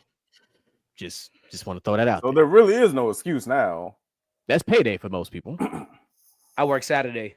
If you a salary employee who get paid on the 1st and 15th, that's payday. Unless you got one of the fancy banks, your payday might be the 13th or the 12th. Is if you can't get a fresh cut before Valentine's Day, I understand. I would First of all, back to negative Ghost Rider. We had a whole episode about them haircuts. You get that motherfucking haircut on the 8th or the 9th. Mm-hmm. You know the deal. When you got something like that coming up, now 8th or the 9th, y'all get that cut. You know the cut is good for 7 days. The 8th or the 9th put you past the 14th. If you can't get it the day before, I understand. Get it that Saturday. My brother, what minority skip out on a fresh cut when they know they got something big coming up? Boys will not pay their electric bill for the fresh cut. Oh no, that's just nonsense. I don't know it. Listen, I ain't going. If I can't get you don't have hair to cut anyway. You see this, right? Yes, I do. Don't talk about your beard. Shut up. This is a candle. Not even beard. Head. This is a candle for light, and I got flashlights and headlamps. Now I'm not saying that's what that's not what I'm gonna do, but I'm just saying. Now, if I'm going on a date, we're not wearing a hat. Jess, that's against the rules. Okay, hats on the date depends on what date it is. Unless it's a cowboy hat. No, we in the South. If it's mostly outdoors, you can get away with it. If I'm going outside, that's one thing. But most people are indoors nowadays. Like I'm going. If I'm going to some arcade stuff, I can wear a hat. If you dressing up, you're not wearing a hat. That's why I said only a cowboy hat or a Stetson or fedora. Boy, what? I damn sure wearing a Kango.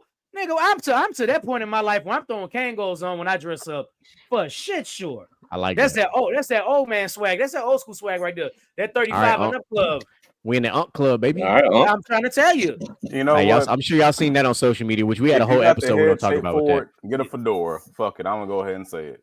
Oh yeah, I got fedoras too, but that Kango hat is undefeated. I don't have a fedora yet, but I want one.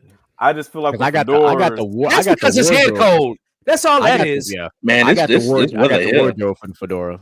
Beanies forever. The thing about fedoras, there's two kind of niggas who wear fedoras: niggas who can pull it off, and niggas who look like pedophiles. Nah, you forgot about the magic niggas. Wow, I said two kinds of niggas. That's the top hat. No. Oh, that's fucked. No, we all know. Oh shit, the roast is getting real. She's not a froat. Oh Lord. All right, well, that was my closing thoughts. I think if we go any further, just gonna fucking light this man on fire. So I'll go ahead and I normally end it off, but I'm gonna go now because Valentine's Day for most people means whatever the fuck it means to y'all, which is whatever. But for me, it's my anniversary. So because I am one of them people who hates Valentine's Day for the same exact reasons the Outlaw hates it. It's an excuse to spend entirely too much money on stupid shit. That's what it is. Sorry. I've always, even as a youngster, I thought Valentine's Day was the stupidest thing that we spent money on. Like when we were in elementary school, it was dope. You know why? I can go buy me a box of like 42 of them little Valentine's Day cards and pass them out to the whole class and had extras left over. Shit was great. And then you go to middle school and you start getting a girlfriend and they expect like the flowers and the teddy bears and the chocolates. And Walmart knew this shit. It's back in the day when we had Walmart, Kmart, Target, we had levels to what we were spending money on. What? And that shit would be expensive for that little bear with the chocolates and all this shit like that. And then you can become an adult. Yeah. And it starts to become like what's that damn company everybody be going to for the bracelets, the charm bracelets and shit, the James Avery. There we go. James Avery bracelets and all of them. Like, first of all, you're not getting Christmas presents on Valentine's Day. Let's stop that. That's some stuff reserved for Christmas, your birthday, like, or your anniversary, not for Valentine's Day or our 6-month anniversary. Now I'm talking about legit anniversaries, not that type of shit. So Valentine's Day for me personally is outstanding because I get to celebrate with my wife. It's our anniversary and it's cool. And then on the week prior to that, I think that's the 7th. I don't know, whatever that Friday before that is I get to take both my daughters to their 3rd and 4th daddy-daughter dances respectively. So that for me is awesome. That's one of my favorite things that I get to do in the month of February. It's fun. It's cheesy, right? But it's fun because it's different. And it's like, now last year was kind of weird because last year there were like some moms there, and I was like, why are there moms here? Like, y'all fucking up the whole vibe. Like, daddy-daughter dance means daddy-daughter, not, and I'm not speaking on the children that have, 2 moms or 2 dads, nothing like that. Like, I'm talking about like legit moms were there with the dads and the daughters, like just kind of, fucking up the mojo of the entire situation here. A daddy-daughter dance is exactly what the title says. Daddy-daughter dance. That's it. We should talk about that on a future episode too. No moms allowed. Okay, no moms allowed. This is a chance for mom to have some me time and go do things go do me things. Hey, you know what though? This goes back to exactly what y'all were talking about earlier. Stop being codependent. So I get to figure out what color suit I'm gonna wear this year. I don't know yet. I'm playing around. I'm actually not using one that's in my closet. I'm gonna get a new one. I think I'm going to get a Valentine's Day colored dress. I just don't. I mean, dress, Lord, suit. No, we're not doing it. I was gonna let nope, you make fuck that. I'm not gonna let me make it. So I'm just deciding if I'm gonna go with like the pink suit with the red, or if I'm gonna go red suit with the pink shirt. Like, I'm still kind of fucking around with the colors. Throw some black accents in there somewhere, but I'm still piecing it together in my head. I feel like you'd be that nigga if you did the red shirt with the pink suit. 100%. That was the first thought that came to mind. Like, I would 100%. I'd be all over that. No Diddy. I'd wear that. Is what I'm saying. Oh, listen.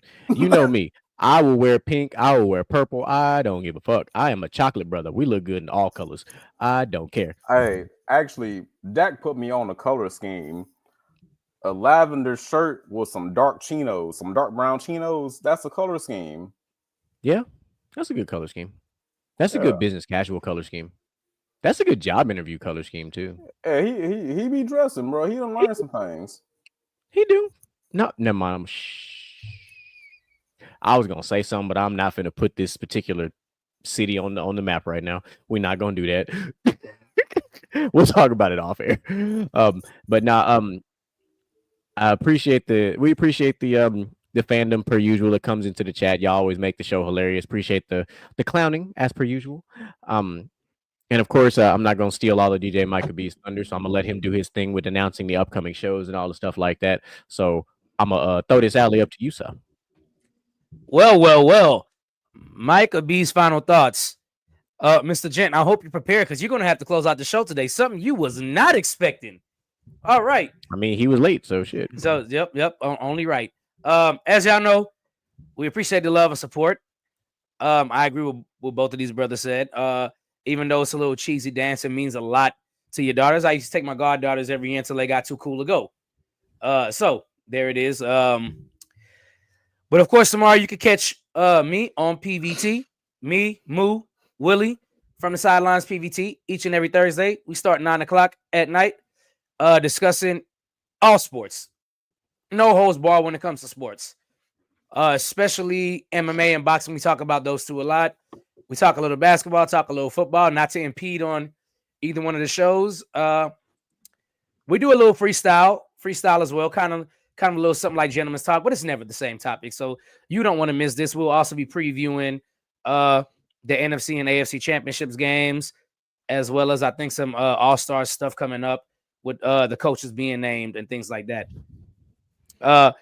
Of course, on Friday, you catch a show that be talking to Ish and the best damn football show on the internet, period. Inside the Huddle. 2 weeks ago, my brother from another mother over here popped up, Mr. GQ. And then last week, I popped up. So you just never know who's going to show up in Inside the Huddle because we know all sports around here, as we do. But like I said, best damn football show on the internet, period. Catch them. They started, I want to say 8:00 Central, 9:00 Eastern. They pushed the show back quite a bit to give Mel some time to get off of work and get ready to do the show. Also, push Moo's schedule to also be ready for the show. Of course, we're off Saturday and Sunday. And then going to Monday, you got Basket to Basket with Troy, Moo, and Boo-Wop. Keep me current with all the basketball news and basketball topics and things like that. And then, of course, next week, Wednesday, we're right back here on Gentleman's Talk. Now, as far as Valentine's Day go, since they brought it up and they each spoke about it, it's a bullshit holiday. Valentine's Day should be every day if you're in a relationship. And I'm not saying, and I echo their sentiments when it's a bullshit day that they made up to spend extra money. Fuck that. I don't spend extra money. We'll go out to dinner like we normally do on a Friday night because not only one day of the year should you should feel appreciated and loved in your relationship. It's the stupidest thing ever. And I've always had that stance.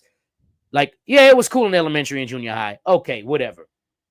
When you start getting serious in relationships, you're like, it's just another bullshit day. The day you should really not overspend, but go all out is probably your anniversary, bro.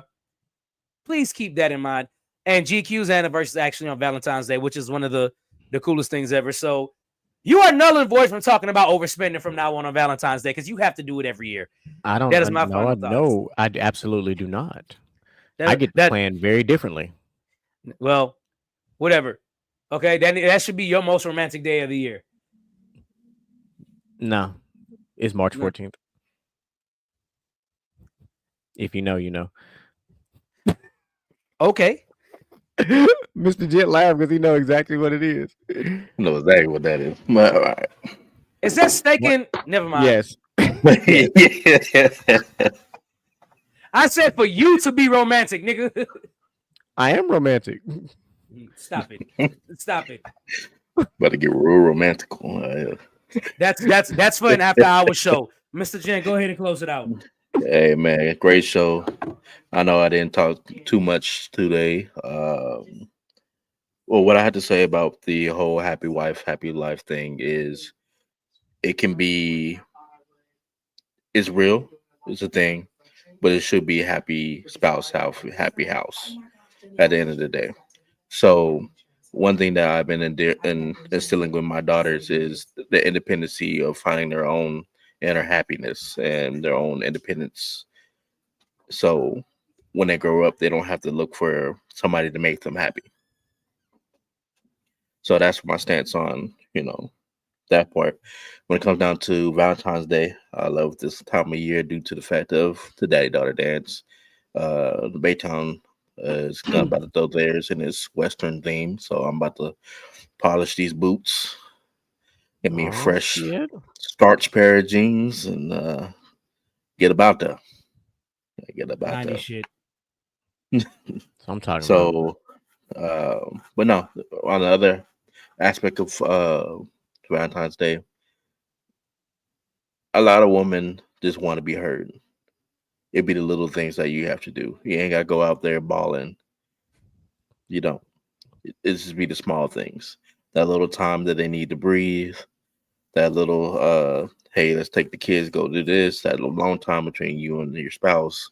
Sometimes it's just that's all it takes to make your happy spouse. So you ain't gotta go out there and spend a whole bunch of money. Do the small things. Those will last longer. Small thing. Facts. Cheesecake Factory. Because they already don't know what they want to eat. Menu big as fuck. 110 items, I think. So another great show. Y'all come back next week. Same bat time, same back channel. And if anybody else ain't got nothing to say, we are out. Motivation in you and inspire the world to do what you can. If you love it, then fuck it, get through it. Mumble mentality at the